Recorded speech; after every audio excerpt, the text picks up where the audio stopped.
If you want better control over what Google Maps stores about your activity and location, you can manage everything through your Data and Maps section. This is where Google centralizes your privacy settings, including location tracking, timeline history, and activity controls. To begin, open Google Maps in your browser and make sure you are signed into your Google account. Your data settings are tied directly to your account, so changes here will apply across devices. Next, click your profile icon located at the top right corner of the screen. From the drop-down menu, select your Data and Maps. This opens a dashboard where you can manage how Google Maps handles your personal information. Inside this section, you will see different privacy categories. One of the most important is location history. This controls whether Google saves your movement data over time and builds your timeline.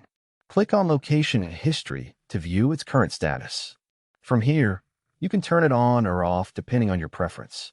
Turning it off stops Google from saving new location data to your timeline. Go back to the main privacy page and look for Web and App Activity. This setting controls whether your searches, navigation activity, and interactions across Google services are saved.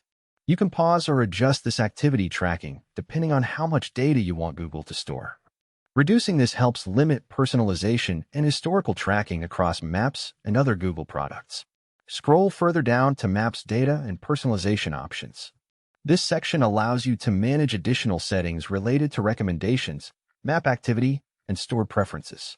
Review each setting carefully to make sure it matches your privacy preferences. You can turn off or limit features that you don't want to be recorded or used for personalization. These settings give you more control over how much of your location and activity data is saved, while still allowing you to use Google Maps for navigation and search. And that's how you manage privacy settings inside your Data and Maps. Open the section, review location history and activity controls, and adjust each setting based on your privacy needs.